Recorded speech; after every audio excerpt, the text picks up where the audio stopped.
Hi guys, welcome back to my channel. So now we're still looking at Excel, right? So and then what we want to do is want to look at the financial functions, which are PMT, IPMT, and PPMT. We just want to find out how to use these, and then when are you going to use the PMT, right? So let me type in equal sign PMT.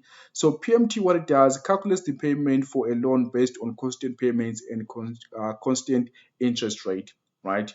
So now let's say, for an example, you want to take a loan from FNB Standard Bank, but before you commit to that, you just want to find out how much you're going to be paying back monthly, right? So they just told you that maybe the interest rate for the bank is 9.99%, and then the loan amount that you want is 10,000. So you want to find out, if you're taking a loan of 10,000, how much money are you going to be paying monthly based on an interest rate of 9.99, right? So, and then how long are you going to be paying this for? They said, okay, this 10,000 rand loan, you're going to be paying it for 12 months, which is 1 year, right? So you're going to be paying it on a period of 12 months. So you want to find out, if I'm taking a loan from FNB, which is 10,000, and then the interest rate is 9.99% for 12 months, how much money am I going to be paying monthly? Right, before you commit, because you know you have like other commitments on the side, other financial commitments on the side. So you just want to find out if you'll be able to pay back the bank this amount, right? So PMT, you just want to find out the payment, right? PMT stands for the payment, right? How much money am I going to be paying FNB monthly? All right, equals PMT, and then the rate, just click on the rate. There is our rate, 9.99%. And then since it's going to be like a monthly payment, so I just want to divide that by 12, because I'm going to be paying it monthly.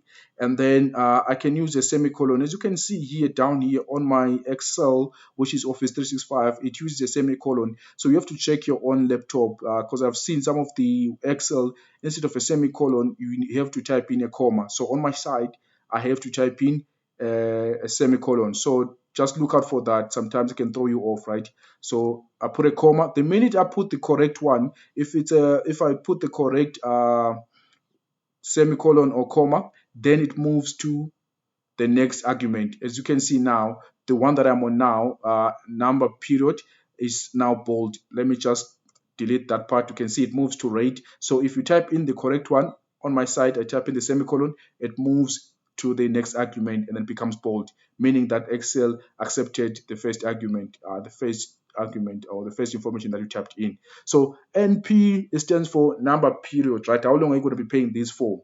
Right? So number of payment periods, 12 months, right? So I'm clicking on 12, and then semicolon. PV, the present value, which is the amount that I'm borrowing from the bank right now, which is the 10,000, right?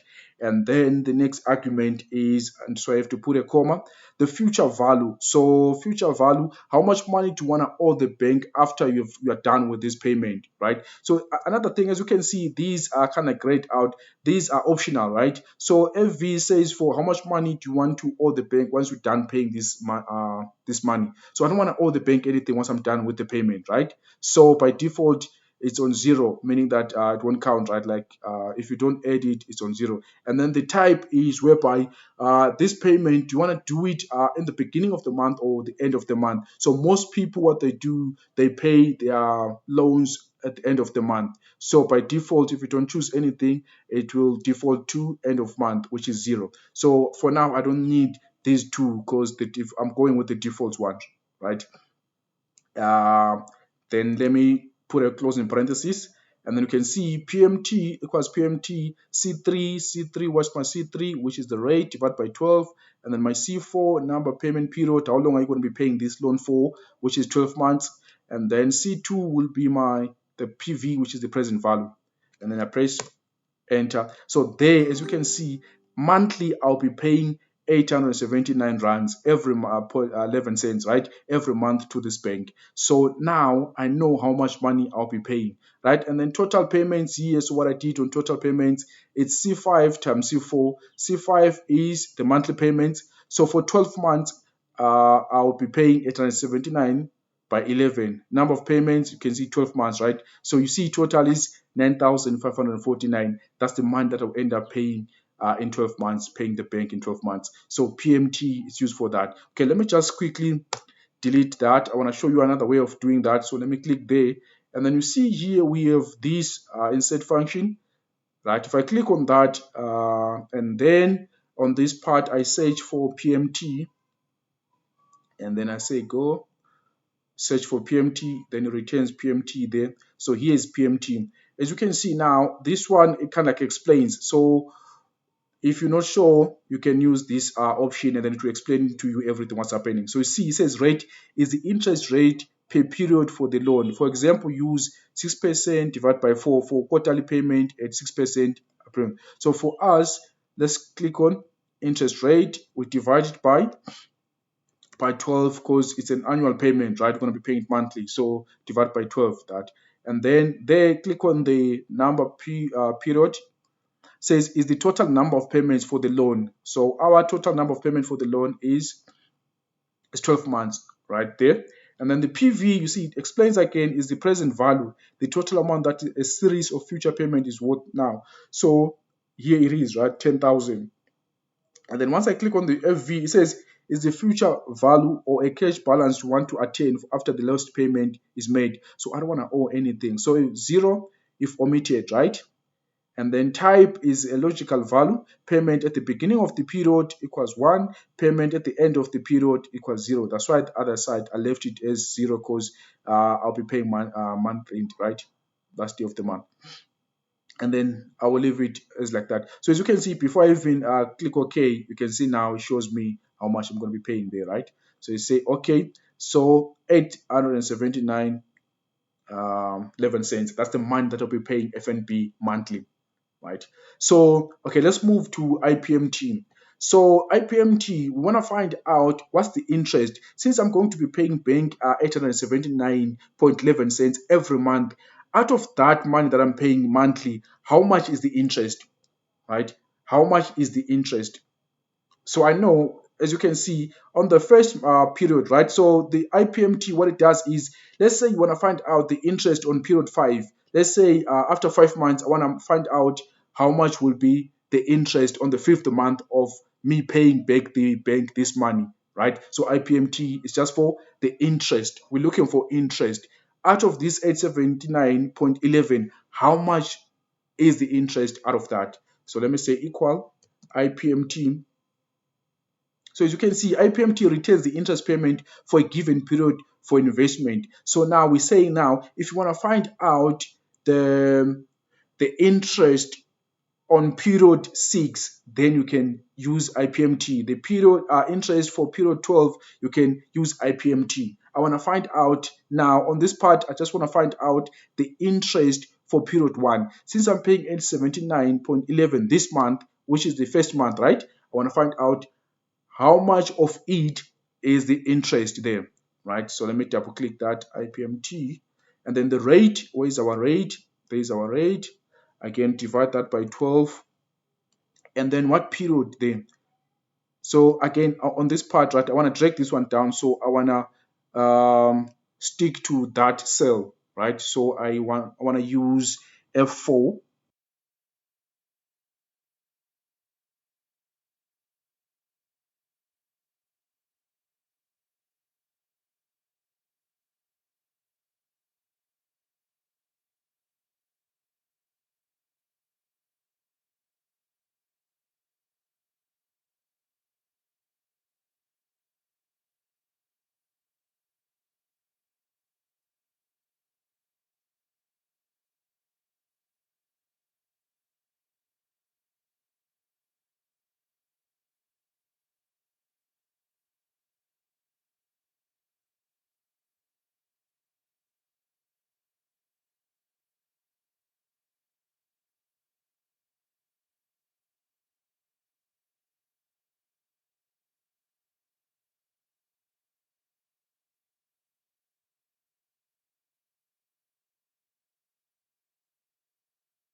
It has those dollar signs there, and then semicolon, PV, my present value, and then make sure that the present value also, here's that F4, here's the dollar sign, function key. All right, and then we say Control Shift and then enter, right? So so when I add these, the interest and then this, it must total to this part, because what we just did now, we looked at the PPMT, says, okay, how much is going to paying the loan, right, without the interest added to that. And then here on IPMT, we're only looking at the interest. How much is the interest? So now, when I sum up these two, it must be equal to that, because that's the money that I'm paying in total monthly, right? As you can see here, so the sum is 879.11 monthly, as you can see there, right? 879.11 cents, 879. And then let me drag down here. So if these two here, if these two, they don't give you this total there, that means your formula or your calculation is wrong somewhere. So as you can see, 879.11, because every month I'm going to be paying 879.11 cents. But what's going to be the difference is how much will be the interest on the 10th month, right? And then how much is the principal or the amount that I'm paying without including the loan on the 10th month. It will be that amount. And then on the last month now, which is the 12th month, if I highlight the two, you can see down here, sum of that is 879.11, meaning that the principal is 871 and then the interest is 7 rand 26 cents on that month, month 12. But you can see monthly it will be always the 879 rand 11 cents. I hope this has been informative, and then thank you for watching.